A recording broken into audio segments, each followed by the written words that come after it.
Hello there, welcome to my review of Beyond Light for Destiny 2, the brand new expansion. I've been playing it, I've really been enjoying it. I'm a huge fan of Destiny, I love playing Destiny. That's the first thing I should say. I really enjoyed the Shadowkeep expansion last year, and I'm really enjoying the Beyond Light expansion. The star of the show really is the new location, and that is Europa. It's the ice moon, one of the moons of Jupiter, and it's a nice sizable location. Now Destiny 2, the base content is free to play, so you can actually load up the game and you can go to Europa, you can explore it, you can experience the really nice dynamic weather effects. I mean, they are scripted, but it is really effective. The storms cut down your visibility, and I really find that atmospheric. I really think it makes the location seem a lot more special, like a lot more unique than it would have been, and it makes the whole experience kind of a bit fresher because we're not used to weather effects in Destiny. The locations on Europa are really distinct, it's really picturesque. I think the concept artists have done a fantastic job, the environmental artists have done an even better job turning those concepts into beautiful areas on Europa to explore. Now, the first mission of the campaign is also free to play, so you can really get a taste of what to expect. Now, it is a big location, you will need to get out your Sparrow, you will be flying around in your Sparrow, going from the southern part of the map to the northern part of the map, because the people you talk to, Ferrix and the Exo Stranger, they're actually both from Destiny 1. They're in the southern part of the map, but the actual missions tend to take place in the northern part of the map, so there's lots of toing and froing, but I don't mind that because it's such a picturesque, beautiful environment. I mean, Bungie are brilliant when it comes to the graphics. The skybox is just superb.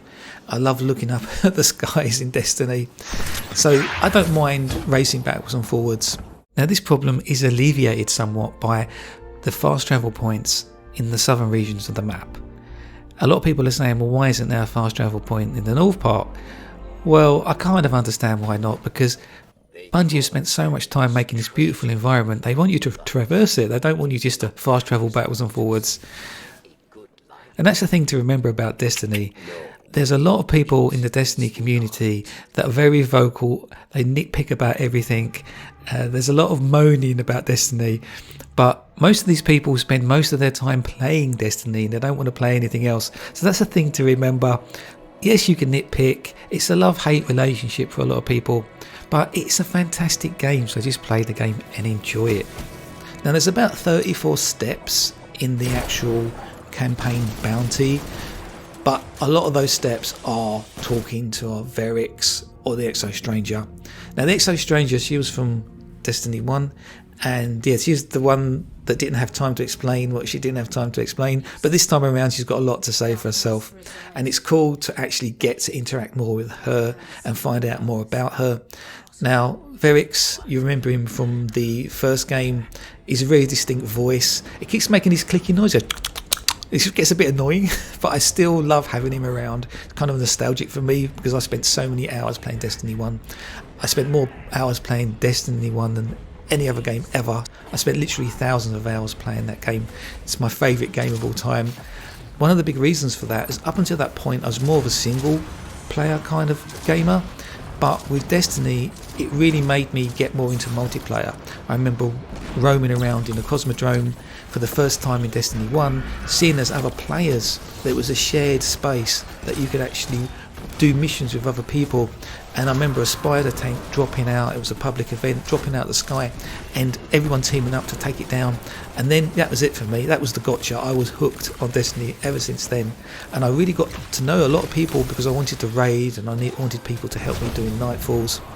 Obviously, raiding is a big part of Destiny, and there is a new raid in this expansion. It's the Deep Stone Crypt, and it looks to be really good.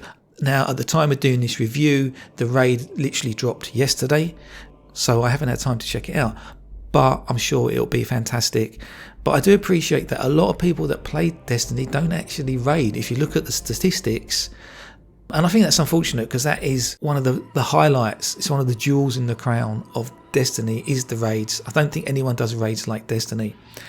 But I do appreciate most people won't actually probably ever play the raid. But I would pay £10-15 for a decent raid, to be honest.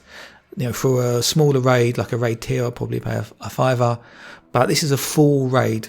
And what I've seen of it so far does look really good. For me, that adds a huge amount of value to the campaign. But what if you don't raid? Well, there is the Glassway strike. There's only one strike, which is a bit disappointing. I would have wanted more strikes.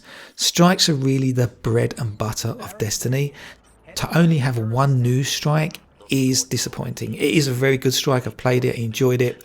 I just wish there were more strikes. Now, they are bringing back strikes from Destiny 1. They're redoing them for Destiny 2. I suppose they think that makes up for it. There is actually a new location as well, the Cosmodrome, which is again a reskinned location from Destiny 1. I mean, it kind of feels to me like Destiny's gone full circle, that Destiny 2 is turning back into Destiny 1. We've got the moon back now. We're getting all these old strikes back. We had lots of reskinned Crucible maps. It really feels like Destiny 2 is turning back into Destiny 1, which I don't mind. I mean, I love Destiny 1. But it would have been nice to have some more Crucible maps as well. From a PvP perspective, it's really disappointing. I'm a big PvP player. Now, getting back to the campaign, it costs £35 just for the campaign. And is it worth it? Well, if you're just returning just to play the campaign and then going off to play other games again, probably not. But if you are a fan of Destiny, if it's a game you play on a regular basis with your friends, then it's definitely worth £35 in my opinion. I played through the campaign on my Hunter. I'm definitely going to play through again on my Warlock and my Titan. I will space it out a bit. I don't suggest playing it back to back. That would be a bit repetitive. But the missions themselves are good. I enjoyed them. It's nothing new. There are some new enemy types to enjoy. There's no new race like a lot of people probably would have wanted, but there are new enemy types. There's a new Vex enemy with all these sort of tentacles that comes at you. That's pretty cool. And there's these bipedal robot things that jump up in the air and fire things at you and stomp at you as well. There was stomp mechanic. Bungie can't resist the stomp mechanic, but they are good. Those big bipedal robots are cool and I enjoy fighting them. You need a new location, you need new enemy types and new abilities, and that's when Destiny feels fresh again. We've got all of that in this expansion. There's new abilities, the darkness subclass, they call it stasis. It's basically ice powers, like you can freeze people. I know that Bungie said it's not ice powers, it's stasis, it's a different thing, it's the darkness, but the new subclass is really welcomed. We've only had 3 subclasses for a long time. We've had the solar subclass, we've had the arc subclass and the void subclass. So now to have a new subclass, that is big. And in Crucible, people are using this new subclass stasis and people are finding it a bit annoying, but personally I'm enjoying it because it's mixing up Crucible. We haven't got new Crucible maps, but we've got new abilities, and obviously they will balance these things out later on, so I'm not too bothered about that. Now, Europa is a fantastic location. I do feel as though it's a bit underutilized in the campaign. As I say, you go from the south part of the map to the north part of the map and back again, and when you're doing the missions, there isn't a lot of missions, and when you're doing them, they're great fun, but it did feel like I was going back to the same location in the north time and time again. I'm not sure if that's deliberate on Bungie's part, if they're thinking, well, we're going to add all this seasonal content, so the seasonal content is really going to make more use of the rest of the map later on. But it did feel a little bit repetitive when you kept going back to that same area in the north. I was hoping that each mission would be in a different area, but that wasn't the case. One of the campaign missions takes you back to the Cosmodrome, which is an area that has been introduced from Destiny 1. It's been altered slightly, the graphics have been updated to bring it up to Destiny 2 standards. Yeah, it was so nostalgic to go back there. I really enjoyed that. It's like I was playing Destiny 1 again after all these years. Now, if you're just going to buy the campaign, I don't think you're really going to be fully satisfied. As a Destiny player, I think you really do need to get the season pass as well, season 12, season of the hunt, because that kind of feels like an extension to the campaign. It makes the campaign feel a lot more substantial, and we see Prince Aldrin And I definitely think that if you're a Destiny fan, you're going to want that content, because Prince Aldrin was a big part of the Forsaken content. So to actually see him again and find out a bit more about what's happened to him is really cool. And the new mission at the start of Season of the Hunt on the moon is really cool. I enjoyed it. So I definitely think it's worth paying a bit extra. Like, the campaign is £35, but if you get the season 12 pass with it, it works out at £43. So like £7 more, you really are getting a nice chunk of more content. I actually went and paid £60 for the deluxe edition, where you get the full season pass for the whole year. Basically, the year's divided up into 4 seasons. So if you pay £60, you get the campaign and you get the season passes. You are buying them blind. We don't really know what we're going to get for our money. There is a roadmap, but it comes down to trusting Bungie that they'll give you value for money. Now, paying £60 for the deluxe edition means that you're effectively paying £25 for the season passes. So 25 divided by 4, that's what's just over £6 per season. So I think that's not a lot of money, and it does mean that you get to come back to Destiny every quarter and play a bit of content. So I'm not expecting a huge amount. I'm going by last year's seasons. You're not going to get a lot. They're going to be quite grindy. I did enjoy the Forges last year. I really enjoyed that. Season of the Drifter was a bit of a washout for me because I'm not a huge Gambit person.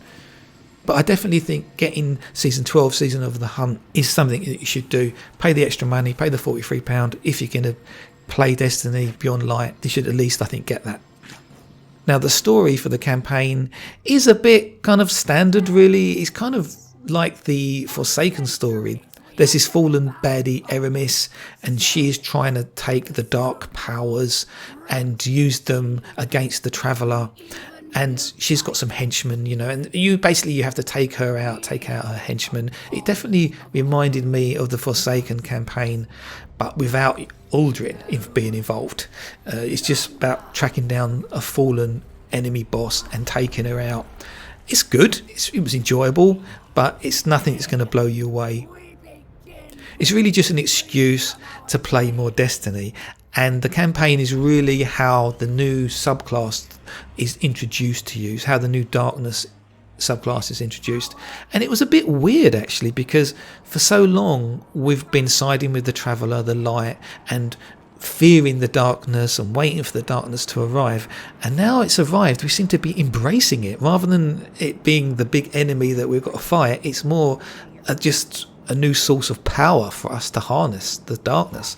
And it seems very strange that we're just embracing it. Oh, there's new darkness powers, let's just use them, when the darkness was something that we're supposed to fear and be fighting against.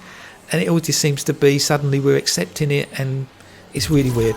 Don't get me wrong, I'm enjoying using the new powers and the new subclass, but that's not what I was expecting. So yeah, it all feels a bit strange to me. I'm going to be interested to see what Destiny do with the story, whether or not the darkness will betray us at some point, and there'll actually be a pretty cool twist to it all. I don't know, but I'm enjoying the new powers. I'm enjoying more reason to play Destiny because I love the game. Now, the Forsaken DLC was a huge DLC. It actually felt like Destiny 2.5. Now, in comparison, Beyond Light is a lot more modest. It is nowhere near as big as the Forsaken. It's more Shadowkeep size. So if you're going to compare it with Forsaken, you're going to be disappointed with Beyond Light. Forsaken did offer much better value for money and a lot more content. But the thing to remember is Bungie are going it alone now. They no longer have the support of Activision. There's a big publisher with loads of money, and Activision had their own studios that were helping Bungie make the Forsaken DLC. So they just don't have the people to produce that amount of content in a year. They've said as much themselves.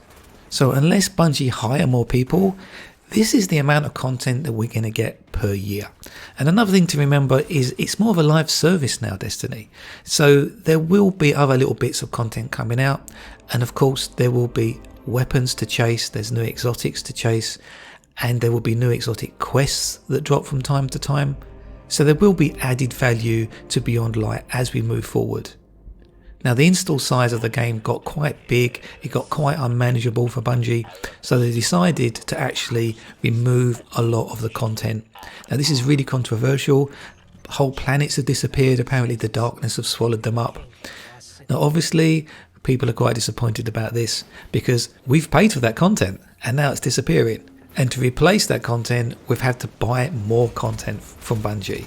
It's good that the install size has come down, so hopefully Bungie will be able to give us more content more easily, and they'll be able to manage the content and fix any bugs more easily. So I think in the long term it's probably the right thing to do. So the lesson here is buy this content, enjoy it, and then move on. You are kind of paying a premium for the content. It's more like early access. I'm sure this content will all probably become free at some point. Getting the install size down is a logical thing to do, especially with the new consoles that have even more storage restrictions. Okay, so to summarize, if you're a casual player, I'm not sure you're going to get your money's worth from this content. It is an expansion, it is DLC. You are paying a premium for this content, and it's really more for the hardcore Destiny players that are going to lap this up and play the hell out of it and get their money's worth on all three characters. So yeah, if you're not in that category, it might be a pass. Personally, I am a fan of Destiny, so for me it was a buy. I'm enjoying the content. It's a shame that we're only getting one expansion a year and we're getting drip fed seasonal content that is very grindy, but that's the way it is. I'm going to continue to play Destiny and enjoy it and have fun with it. And yeah, so that's it until next year when we get the next expansion. Okay, so thanks for watching the video. Hope this has helped you make up your mind whether or not you should go for it and buy this expansion. So if you do buy it, I hope you enjoy it, and maybe I'll see you in the Crucible. Goodbye for now.